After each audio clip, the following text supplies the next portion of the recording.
You've tuned into The Mountain Gardener with your host, Ken Lane. Gardening, it can be challenging, but with these simple insider tips, you'll reap huge rewards. Now, let's tune into today's Mountain Gardener with Ken and Lisa.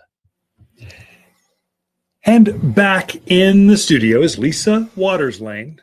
What you doing? Your nose is in the flowers? What's going on here? It smelled good. You know, the camera's capturing all that, so... I just, you don't think of pansies having a fragrance, but they actually do. Very do. fragrant. Yeah. So I was like, what was that smell? So Lisa comes and just shares her segment. The entire studio does smell of pansy.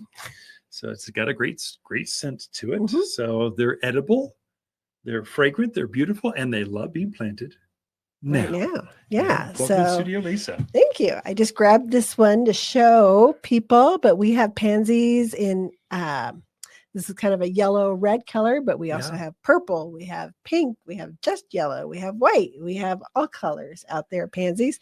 And we also have violets, the little Johnny jump ups, which have the two tones to them, which are real pretty. Cute ones. The cousins. Snapdragon. It's just that time of year and the weather's been beautiful. So it's a really good time to put those flowers in and brighten up your house and so share with folks if they come in and they say this weekend they would do some gardening. If they've been pent up for 3 months, now they want to go out in the gardens and plant some things. Their containers are looking terrible, just dead twigs in there, and they plant. Do people need to be worried if we get another snow or another cold front or do they have to be worried about these plants? The plants that we have in now, the pansies, snapdragons, violas, they like the cool weather. They do, and pansies actually can take snow sitting right on top of them and they're perfectly fine. If you're really worried, you could throw some frost cloth over them if you're really worried about the blossoms. But now is the time to be putting these guys in. They like that cool season, and now's get them in so you can enjoy them. And I find people make a mistake. Newbies make a mistake. So we planted our pansies last October so we can enjoy the color right through winter. And they've been in solid bloom right out there in the yard. Never even thought about not being out of bloom. Right. And so a lot of folks new to the area see that. And they're going, oh, those have been so pretty. I want to go to the nursery. I'm going to go down to Watters. I'm going to get some pansies. And they're coming the end of April, 1st of May, and they get the very, very last crop of pansies. They put them in the ground and they'll bloom for beautifully, magnificently for a month. But sometime in June, they don't like the heat. No. So once it gets up to 92, 95, I don't care how much you water them. They're going to lay over and they're going to just go, I'm so hot. And they just die like one afternoon. Boom, they're blooming in the morning, dead, like brown in the afternoon, and they get discouraged.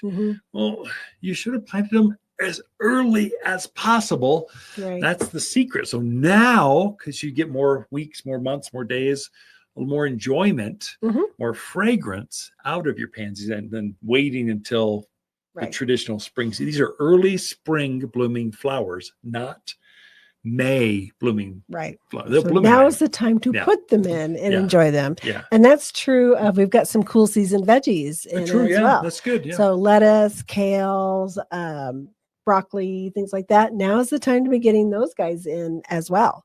I would say herbs. We've got some early. So parsley, it does better. Kale does better by planting them early. They taste better. The lettuces, the spinaches taste better when you get cool nights. It kind of makes them real sweet. Once we get closer into spring and they start to bolt and get elongate, they get an off flavor, and they're not near. They're maybe as healthy, but you want them to taste good and be healthy for you, not gross taste anyway. Yeah, so definitely time to get out, and what beautiful weather to come out to the garden center and take a look and see what's out there. What's fun is to see. So we get bored. It's winter. It'll be 32 today. Yay. It's not very pleasant out.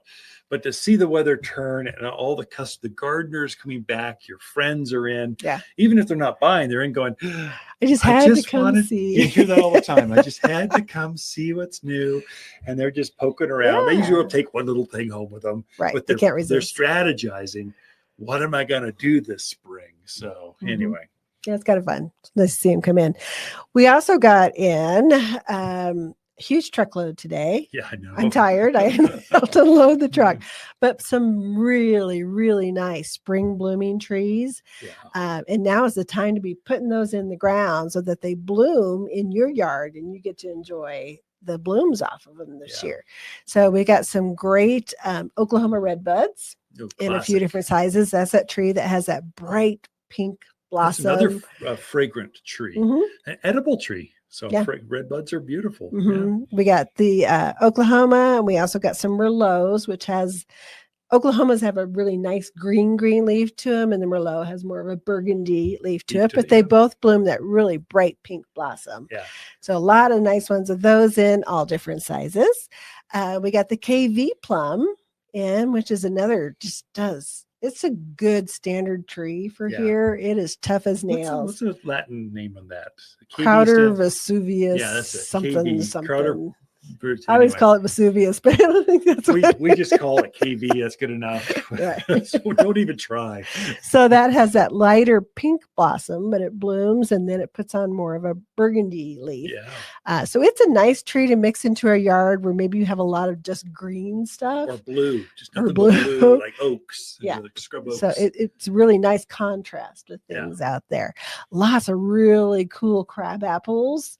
2 new ones that we got in. One, they call it ivory spear, and the other one's raspberry spear. But they are probably going to get 18, 20 foot tall. But if you don't have enough space for, a wide one, these get about 7, 8 feet wide. Oh, perfect for so, patio. Oh my gosh. Yeah. That side yard is so tight sometimes. Right. Where you don't want it going over under your neighbor.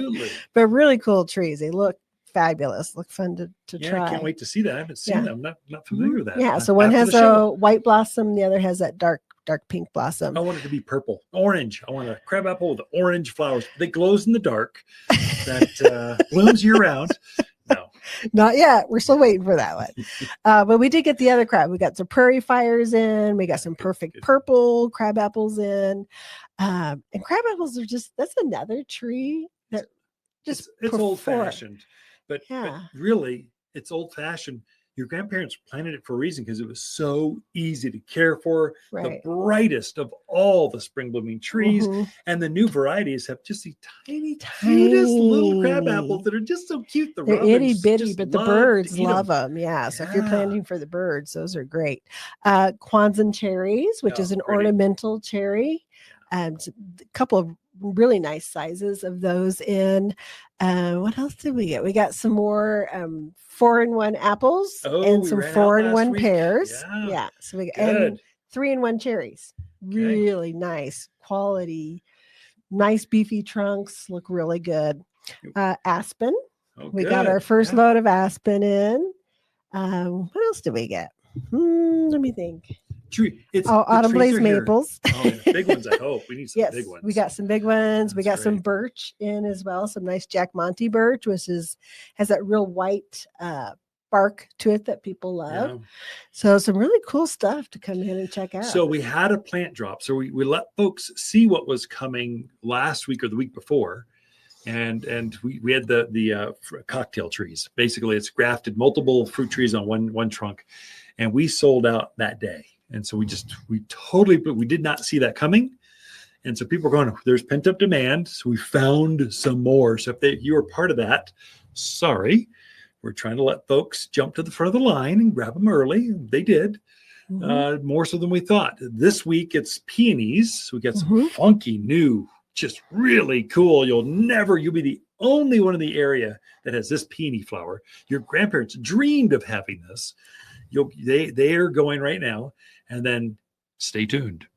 We have a tomatoes, like I think 100 tomatoes coming up for us. Yeah. You can pre-order them, I think the first week in March. And then they'll show up, I think, the first week in April. I don't know all the timing. Don't quote me on that. But you'll want to grab that early.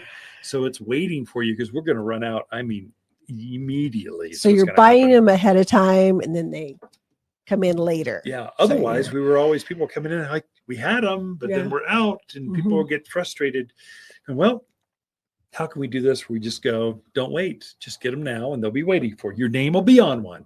Okay. So there you go. Nice. We're out of time like that. So it's time to put trees in, especially It is. blooming The trees. spring We've blooming got lots of them. trees. So Ken and Lisa Lane, the Mountain Gardener. Watters Garden companions of February are peony, Calgary carpet juniper, pinyon pines, and lily of the valley. Lily of the Valley is a gorgeous shrub that loves growing in the summer shade. This bold evergreen delights with dramatic, fiery growth in spring.